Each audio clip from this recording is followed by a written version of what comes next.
Pessoal, o governo veio a campo agora numa articulação política para aquilo que me parece ser o seu objetivo mais ambicioso, e é agora que a gente vê o tamanho da encrenca, o tamanho dos adversários, o tipo de resistência que ele vai enfrentar.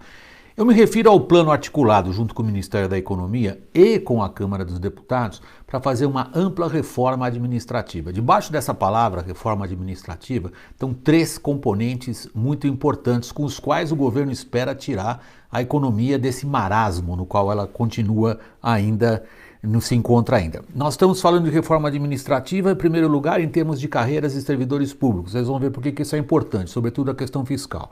Em segundo, nós estamos falando da ligação da reforma administrativa com a reforma tributária e o tal do novo Pacto Federativo. Já abordei isso aqui. Pacto Federativo significa como é que vão distribuir a grana com estados e municípios. Terceiro lugar, isto é para dar mais possibilidade do governo governar. O orçamento é completamente engessado, então eles apelidaram de 3Ds: desvinculação, desobrigação e desindexação do orçamento. Agora eu disse para vocês que a verdadeira resistência vai aparecer agora. Vejam, se por acaso as pessoas consideram a reforma da Previdência um projeto ambicioso, acho que há um equívoco.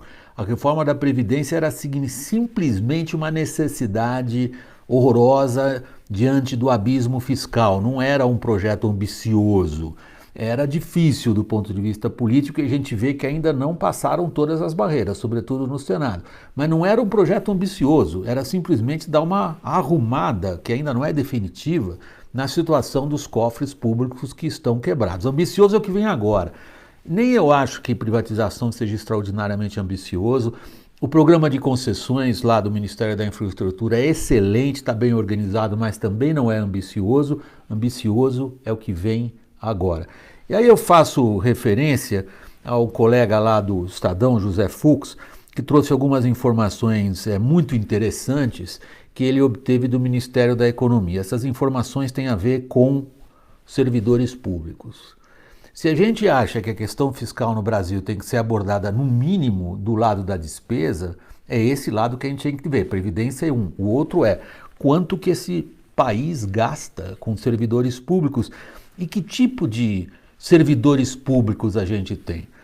Em primeiro lugar, eu gostaria de dizer o seguinte: eu acho que é absolutamente legítimo e normal para qualquer um que se esforça, se mata, consegue um grau universitário, um curso superior, ele se dedicar a uma carreira pública. Os números mostram que é muito mais vantajoso se dedicar a uma carreira pública do que ralar na iniciativa privada.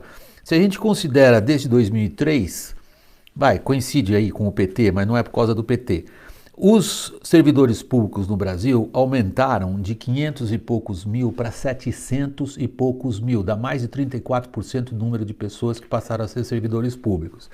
Eles têm, em média, claro que nós estamos falando a média com um país no qual alguns acham que o sujeito é de classe média porque tem 2 salários mínimos, mas se a gente considerar esses números do IBGE, os salários médios no setor público brasileiro são 6 vezes superiores aos salários médios no setor privado. Que mais ainda, por isso que eu disse que eu posso entender e dá para compreender mesmo por que uma pessoa se dedica à carreira pública. São mais de 1.000 carreiras e essa média eu achei a mais digamos, clara do que significa trabalhar no setor público, fora a estabilidade, fora alguns privilégios na Previdência e tudo mais. 1/3 de quem entra na carreira de servidor público, 1/3 dessas pessoas, em 20 anos, chega ao topo da carreira. Significa que há uma ascensão, digamos, quase programada. Não quero tirar o mérito de quem se esforçou, é um bom servidor público e tudo mais, nós estamos falando do conjunto.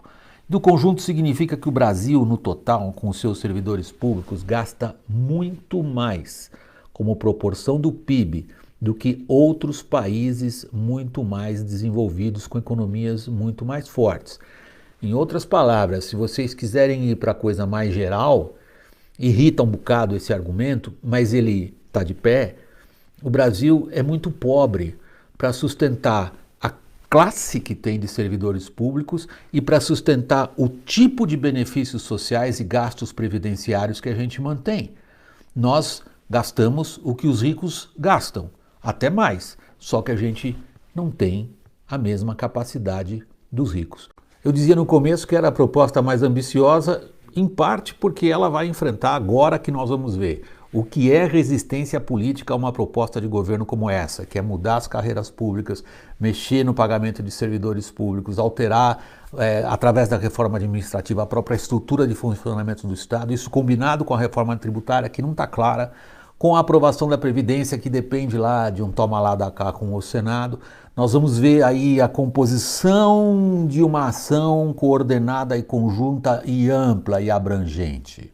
Isto está acontecendo aos 10 meses de governo. Talvez devesse ter sido começado muito antes. Pessoal, muito obrigado. Até o próximo vídeo.